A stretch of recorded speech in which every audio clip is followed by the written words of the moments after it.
Okay, welcome everyone to this evening's lecture in the 2021 Follow the River Lecture Series, hosted by the Hudson River Maritime Museum and sponsored by Roundout Savings Bank. I'm Carla Lesh, Collections Manager and Digital Archivist for the museum. Steve Woods, the museum's Education and Solaris Charter Coordinator, and I will be your hosts this evening. This evening's lecture is Enterprising Waters, New York State's Erie Canal with Brad Utter. The Erie Canal directed the course of New York and American history. When it opened in 1825, this boldest and biggest American engineering project of its century unlocked the Western interior for trade and settlement.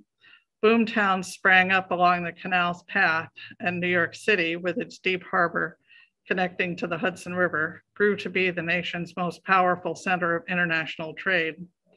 One of the largest public works projects in American history, the Erie Canal inspired a nationwide transportation revolution. Thousands of people poured into New York to work on or along the canal, or just to pass through. Though the canal would eventually be superseded by the railroad, a heady mixture of innovation and determination and the industrious seeking and creation of wealth was cemented in the American character. Brad Utter is Senior Historian, Curator of Science and Technological History at the New York State Museum. His areas of research revolve around the development of industry and transportation in the state of New York and how that development impacted the lives of New Yorkers. Over the past 7 years, his focus has been on the Erie Canal. He curated the State Museum's new exhibit, Enterprising Waters, New York's Erie Canal. Brad's study of canal history and life began 20 years ago when he was director at the Waterford Historical Museum and Cultural Center, located near Lock 2 of the Erie Canal. Welcome, Brad. Thank you for having me, and I'm delighted to talk about Enterprising Waters, the exhibits, the catalog, and of course, the Erie Canal. As you probably already know, we're in the middle of an anniversary of the construction and opening of the Erie Canal. Construction started in 1817, and in honor of that event, the New York State Museum produced 2 exhibits on the canal. The history exhibit opened in September of 2017 and was scheduled to close in October of 2020. But the pandemic had different plans, and the exhibit effectively closed with the museum in March of 2020. I should mention that the museum is now open, back to our regular hours. The art exhibit, entitled Art of the Erie Canal, ran from April through September of 2018. The catalog combines both exhibits and has more from the cutting room floor. The catalog was published by SUNY Press in March of 2020, right when everything shut down. So this is actually my first talk about the catalog, and I am excited to be here and to share this with you. Before we, let's see here, as I get used to the hybrid method here. All right, it's not advancing.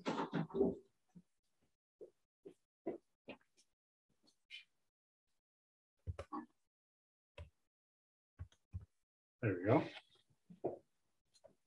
Okay, so before we get started, I want to just give a brief introduction to the canal, a little bit about the history of the canal. This is a map from 1795 of the United States at the time. And instead of using a pointer, or a laser pointer, I'm gonna use this handy cursor so you can see at home. And the key, so here's the Appalachian Mountain chain. And the key is to connect the settlers west of the mountain chain with those on the coast, the East Coast. They also wanted to divert trade away from Canada and away from New Orleans and tap into the natural resources that lay beyond the mountains. So why New York? New York is provides the only complete break in the mountain chains along the Appalachian Mountains. So up the Hudson River, which is actually the break in the Appalachian chain, which goes through here. You've got the Adirondacks, the Catskills, and the Allegheny Plateau over here. So this is the only the only gap where you're not crossing a mountain. The Cumberland Gap, you still had to cross over some good mountains. So this was the logical place for a canal.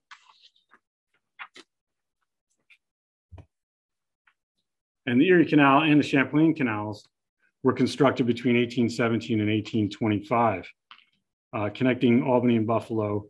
The Erie connected Albany and Buffalo, and the Champlain Canal connected Albany with Lake Champlain. And from Albany, the canal traffic connected with Kingston, of course, and then New York City and the world. And I've got the details there. I'm not going to read them all out. But you can see on the map up the Hudson and then the Erie Canal heading out and over.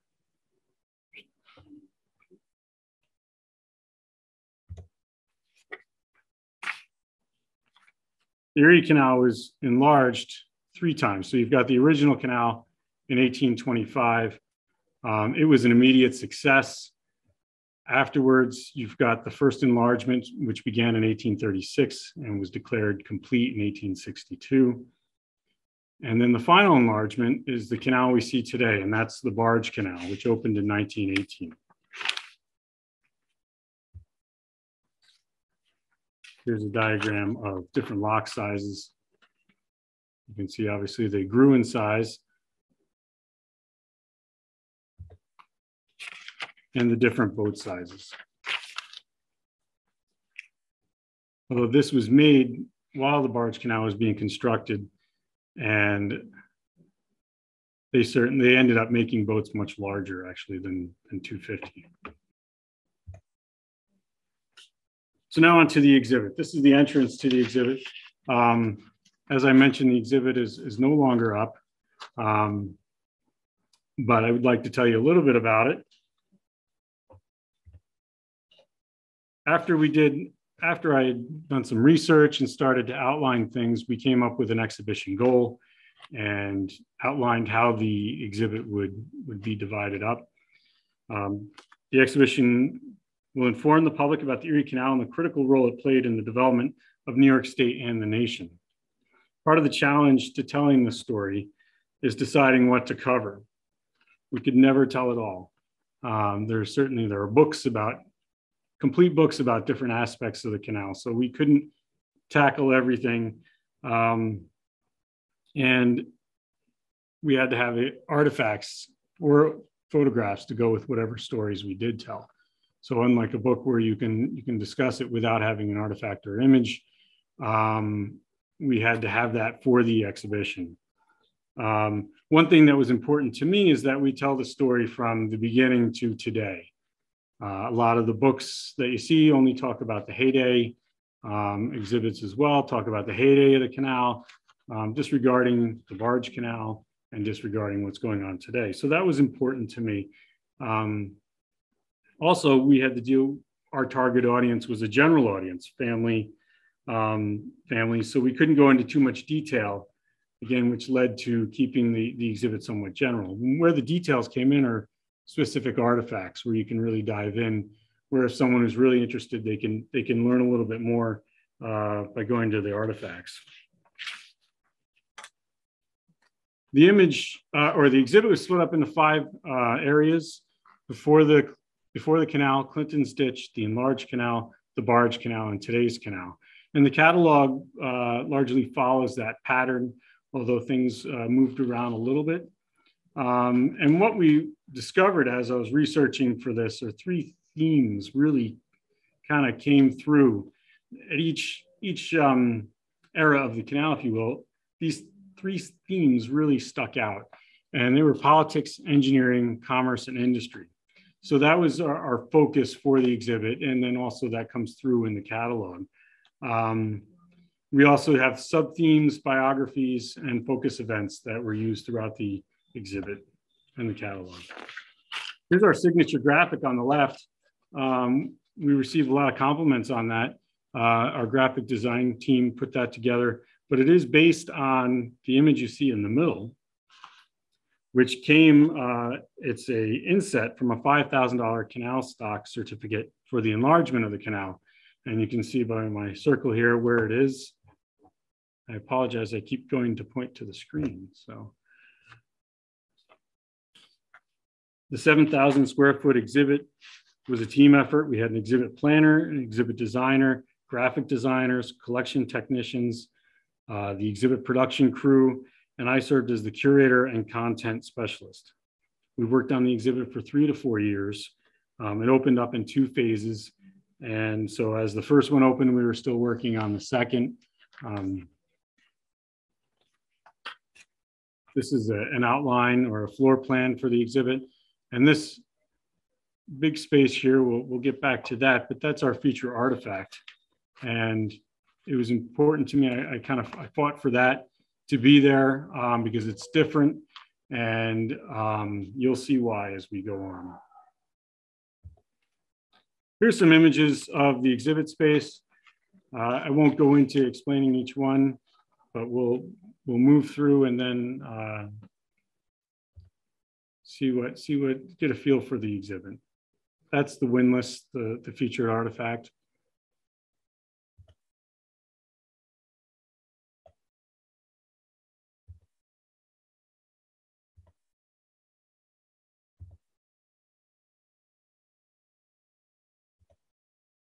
Okay, so now we're going to talk about art of the Erie Canal, which was the other exhibit. And as you look at this picture, it really wasn't that dark in there. I think my camera just was attracted to the light on the left side. That's the Erie Canal, the enterprising waters. So we were lucky we were able to have 2 side-by-side galleries. The art exhibit grew out of our desire to use delicate works of art in the history exhibit. But we also knew that the exhibit was scheduled for 3 years, and we wouldn't be able to borrow or put out our own artifacts for that long, art artifacts, fragile ones. So out of that, we came the art exhibit. The art show was curated by my colleagues, Ashley Hopkins Benton and Karen Quinn. It features works that were inspired by the canal. From Native American beadwork to photographs, the exhibit covered a wide range of mediums. And so this brings us to the catalog. The pandemic kind of changed the focus of the talk. We were going to talk mostly about the exhibit and mention the catalog. And so now with the exhibit down and the catalog is out, we're going to change gears and talk mostly about the catalog. Here's the catalog as I got it last April, placed on my desk. I quickly took pictures of it. I was very excited. And the catalog includes everything from both exhibits and more. More text, more images, more artifacts. The catalog itself is over 400 pages, and it would be impossible to go through it in depth here tonight. But I will mention most of the headers and point out some highlights and share some of my favorite stories. The first highlight is that we were lucky enough to get a foreword written by Thomas Grasso, President Emeritus of the Canal Society of New York State.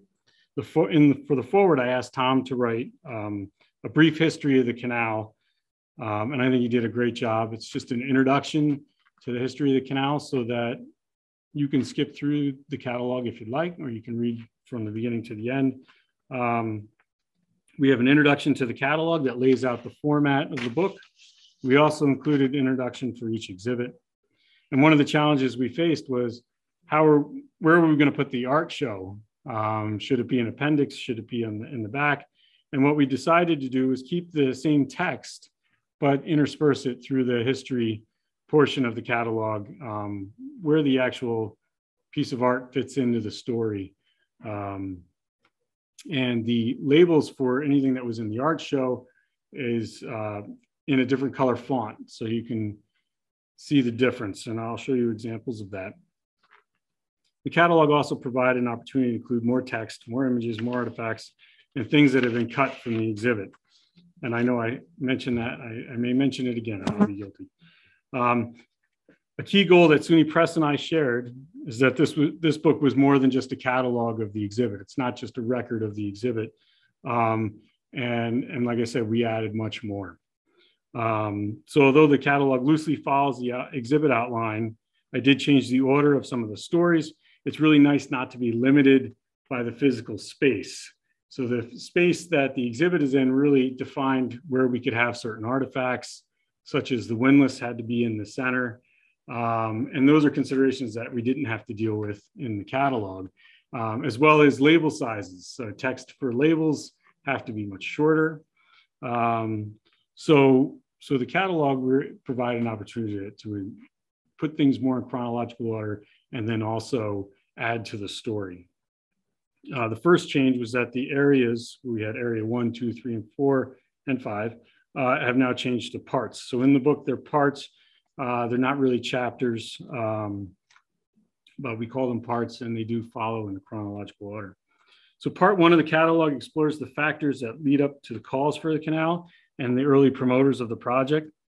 Each area starts off with a quote.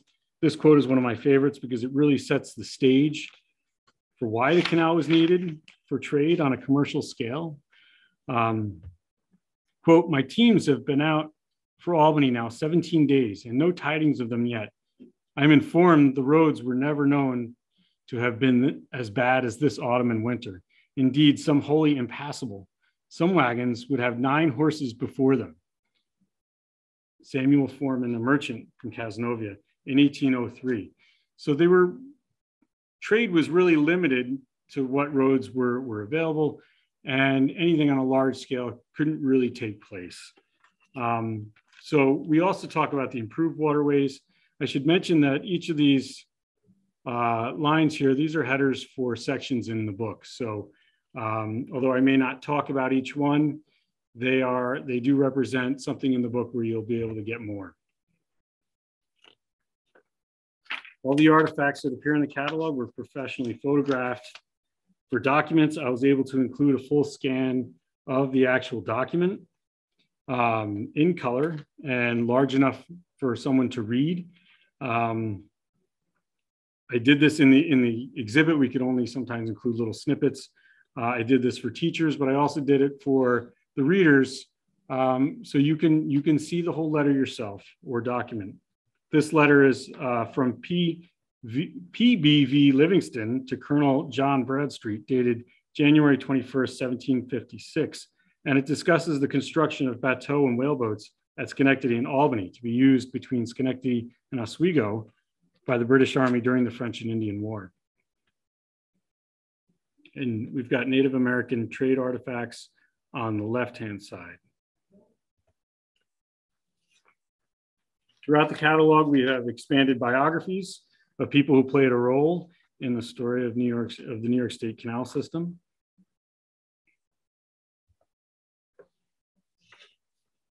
Part 2, Clinton's Ditch. Part 2 is the largest section of the catalog, exploring the politics of the original canal, building the canal, and the tremendous success that followed in its wake. And again, these here are sections of the canal. DeWitt Clinton gets his own section, as he did in the exhibit. And we have others: engineering marvel, the engineers and the laborers, conquering the Niagara Escarpment, settling the land, acquisition and disposition, talk about Native Americans and how they were, pushed off of their lands.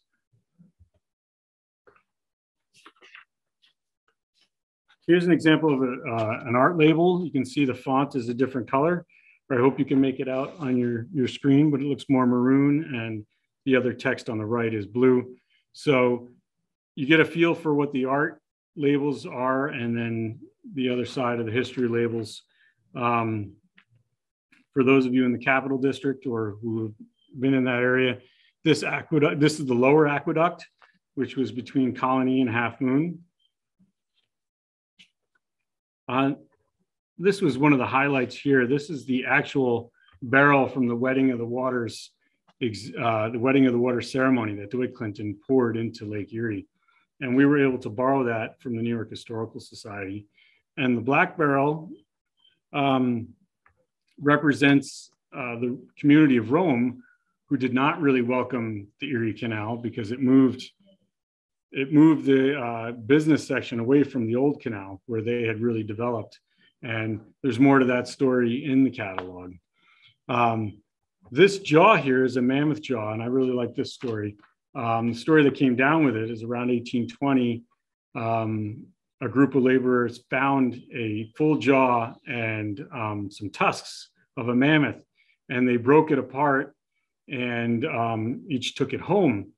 And when the New York State Museum opened in 1836, apparently the contractor who was in charge of that section tried to collect more pieces. And what he was able to come up with was this jawbone, which I'm guessing was his, and a partial piece of the tusk that was found at that spot. And that is in our science collection.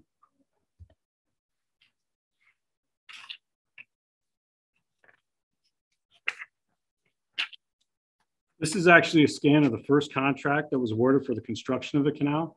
It's dated July 12, 1817, and it describes in meticulous detail the work to be completed by the contractor, John Richardson.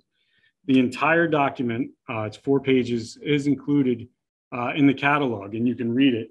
I'm really happy with that part, and SUNY Press worked with me to make it large. I don't know if that's going to work at all, but it is large enough for you to read, and I can, pick out any section here and read through it. But it gives you an idea, certainly gives you an idea of what the contractors had to do, and it was all laid out for them. And that was partially because they wanted the contracts to be open to anyone who could bid. So local farmers, these folks were not necessarily engineers. These were local businessmen or farmers who could take on contracts. So details were given to every T was crossed, I should say. Wedding of the Waters, we had some great artifacts in the exhibit and also in the catalog. These Erie Canal completion medals, the gold one was given to Major General Andrew Jackson. This was before he was president. To my knowledge, I could only find that 11 were made. They were given to presidents and other dignitaries. And there were silver ones and white gold or white metal. And the silver one that we had on loan belonged to James Fenimore Cooper. And so it was really neat to have all 3 examples together. And again, you can read more about that in the catalog. One of the things that was not in the exhibit that we were able to include in the catalog was celebrating early achievements. This painting depicts the first canal boat ride or ceremonial canal boat ride from Utica to Rome. And the canal was actually built in sections, and they picked the middle section first because it was the flattest, and they wanted to have success. So by building the easier section first, that really demonstrated it was possible. And it wasn't until that section really was progressing and opened up that other people said, hey, this really could work. And this is really, they were already starting to collect tolls, and sponsors started coming forward and buy stocks. It was really important that they celebrate these milestones to bring attention to it. We talk about early commerce and industry. The Windlass and H.G. Root and Company, and I'll mention that again, that was our feature artifact, and we'll get into that. We talk about the moving the goods, the boats that made it happen. Early commerce and industry. Here's an example of how the layout looks. We have the dark grain elevator. This is a model made in 1930 out of balsa wood. It's very fragile, on loan from the Buffalo History Museum. But DART was real important to actual keeping the commerce flowing. As immigrants made it out to the Midwest and started sending their grains back, it was hard to unload from your lake boats to canal boats. And so DART invented this steam-powered grain elevator. And that was really key because there was grain building up in piles on the docks at Buffalo. So real important to that. Now back to the featured artifact, the Canal Warehouses. The centerpiece of the exhibit was a Canal Warehouse windlass. There's also a special section in the catalog where we talk more about the actual windlass, but the business that owned and operated it. It was called HG Root and Company, and they were forwarding agents. But they also did a lot more. And we get into that. I get into that in the catalog. But here you see how the Windlass operated. It's a hoist with a wheel and axle. And you see my fancy stick figures here. They pull on the rope and that turns the wheel, and you can raise up barrels from your canal boat and at the same time lower barrels down to the side where your wagons are. Stuff could be stored inside. The wagons could be stored inside the building. And these warehouses, warehouses line the canal system. A lot of people think of the Erie Canal and they say, oh, well, products came from Buffalo to Albany to New York, but really every community along the way had commerce coming and going. And these warehouses served those purposes and helped to keep that moving. And it's much like an Amazon warehouse where your forwarding agent could find you stuff if you need it. It could hold your stuff until you needed it. And it could ship things for you or have things shipped to you through their agency. And I do get a little bit more into that in the catalog as well. And here's just a close-up of that image. And you can see the men pulling on the rope. And the rope would have gone up through the floors of the warehouse up to where the windlass is on the top floor. Sometimes the windlass was so large, they cut a hole in the floor and it went down below. But you can see how it works. And this is probably the forwarding agent. And he's got a piece of paper. He's checking off what's coming in and out. So our windlass came out of the HG Root and Co. warehouse located in the village of Mohawk. The building went through many different businesses, and in 1971, the town of German Flats owned it, and they were going to tear it down. So they invited the museum curators in, and they dismantled the windlass and found some documents, and that's how we know it was HG Root and Company, and we know what kind of business they ran. At least it was a jumping off point. And it sat in our warehouse from 1971 until a few years ago when its true purpose came together. And here's some pictures of them putting together the windlass. And again, this is something we had to do first to make sure it went together. It's wood. It was cut apart to have it taken out of the building. So we really had to do this first before we could really go forward with our plans or consolidate.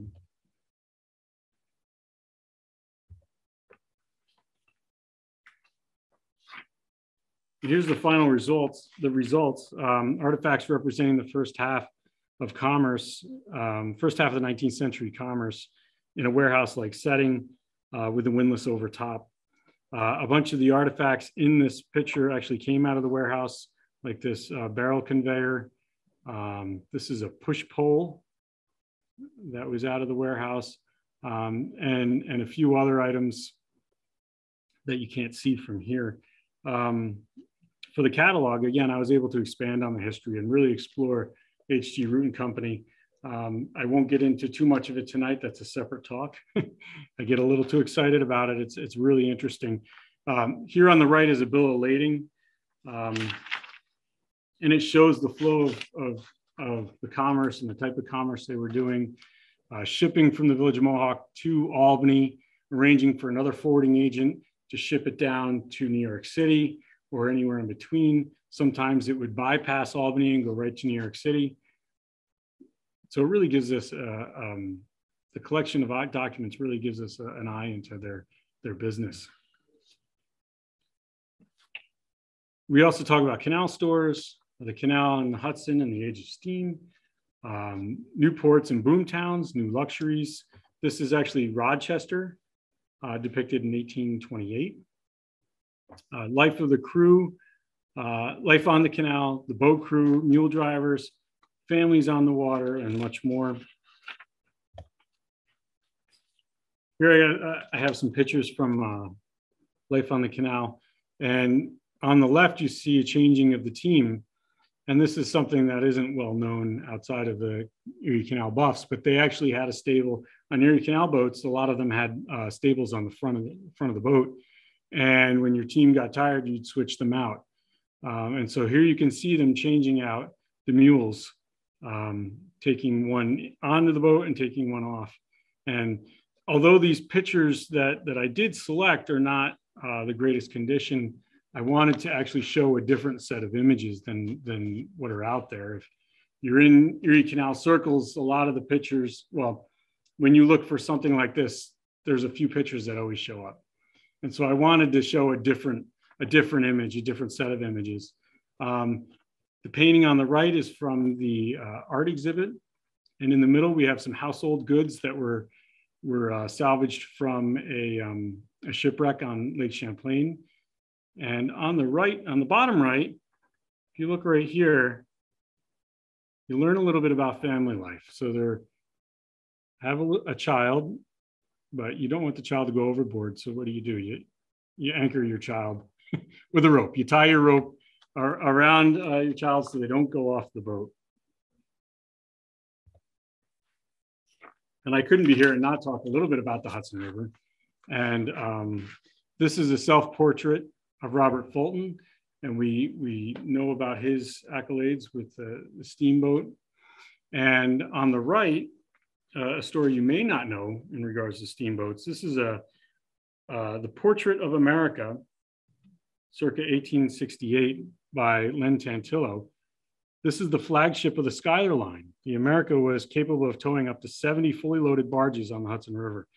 One of Albany's earliest African-American businessmen, Captain Samuel Schuyler, founded the Schuyler Line, a lucrative boat towing service. And the Albany Basin or harbor was built specifically for the Erie Canal and Champlain canals. New York City in 1820 already had a very busy port. It was already doing very well. Albany, though, was not equipped to handle what was about to come with the canals. So they built the 4,000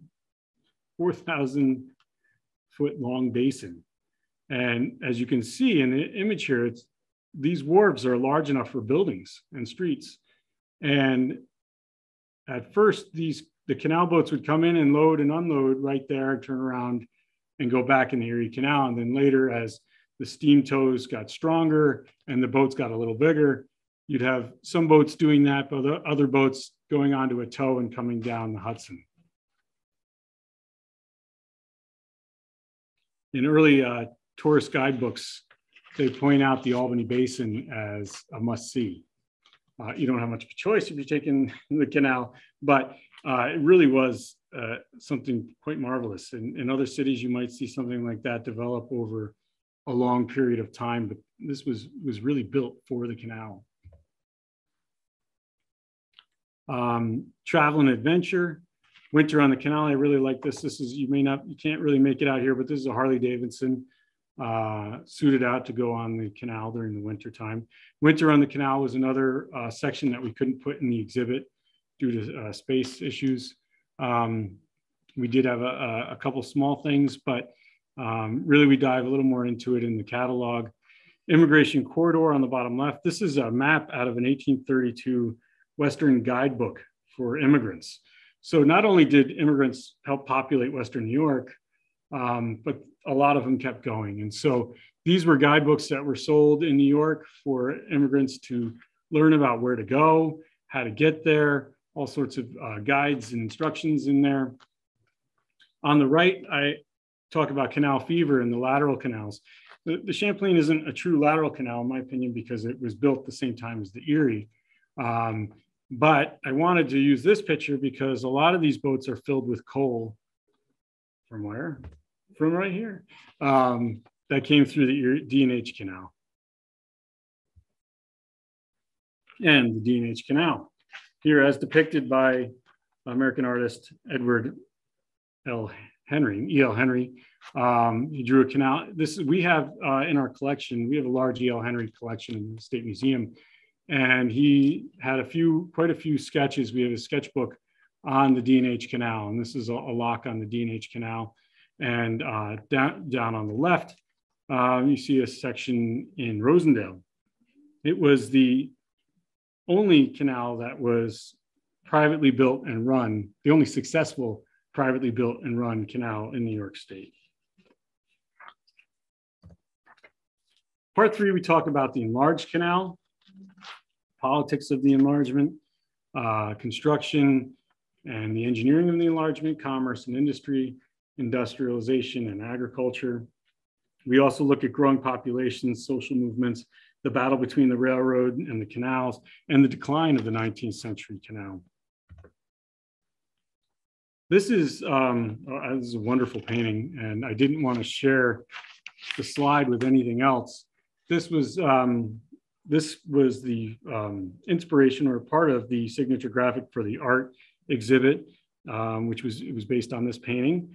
And it features Clinton Square in Syracuse, circa 1871, where you see a line boat here and a lot going on, an omnibus out here, just all this activity, really a beautiful painting.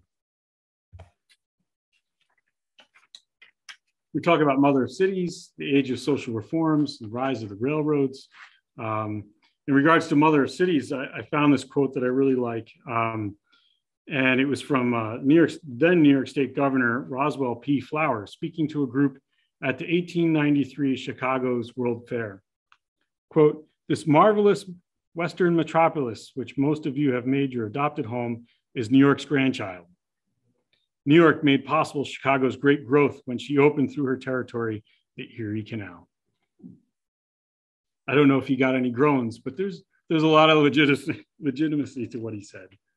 And the map is 1890, shows, based on the 1890 census, shows the population, and you can see in the dark, in the red, the population kind of flows around the trade route that was begun by the Erie Canal.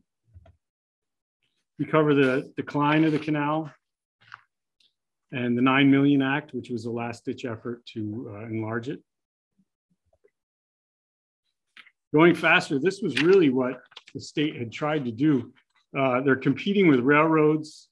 In the late 19th century, they're competing with railroads. They're competing with canals that bypass Niagara Falls through Canada. And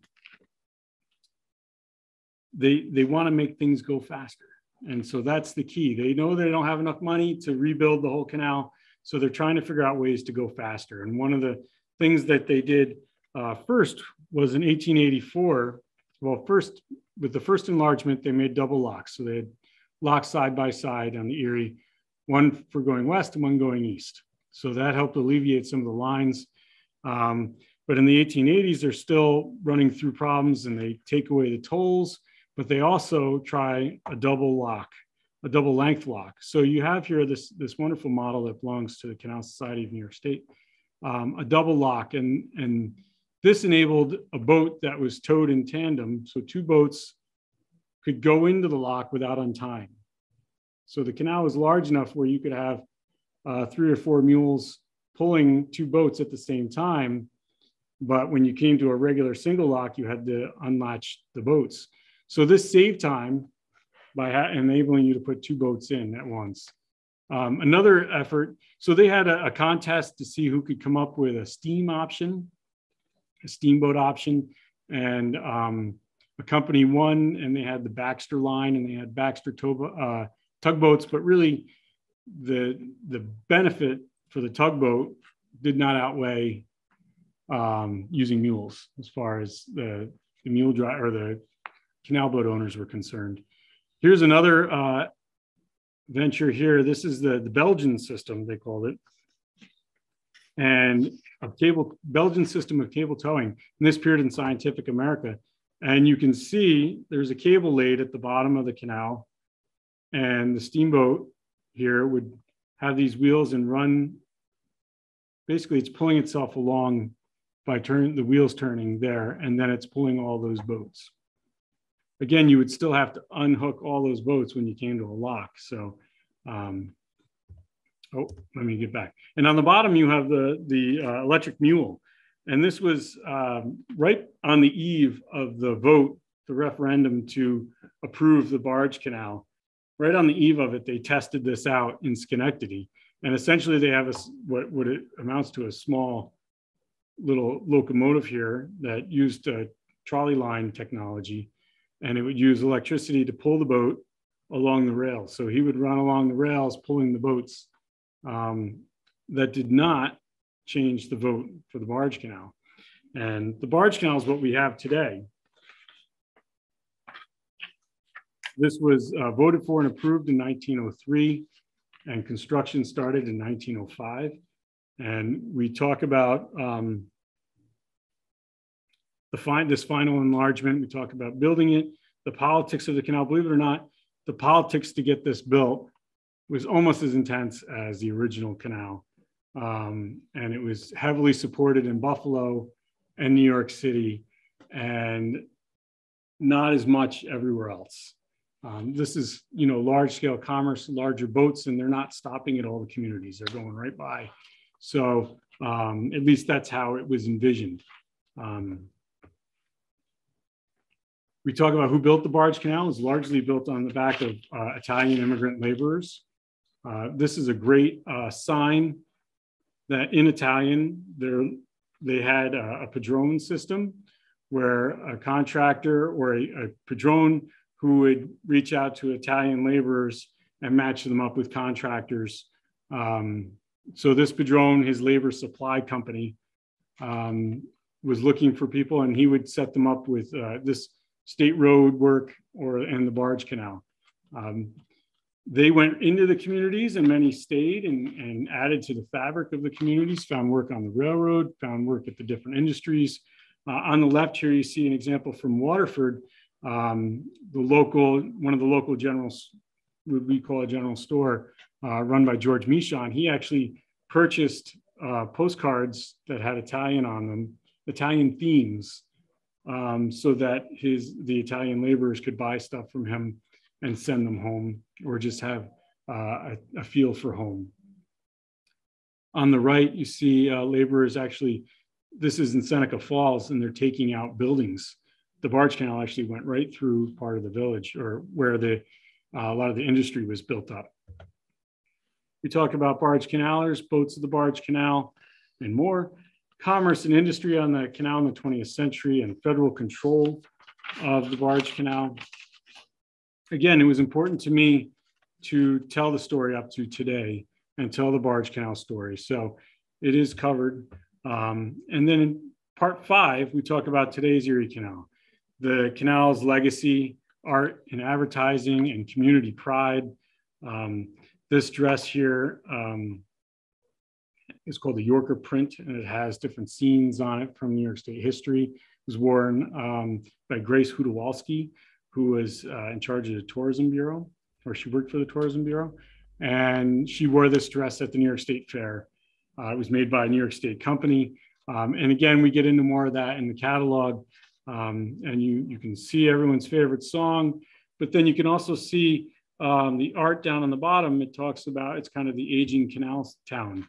And the artist kind of captured that really well.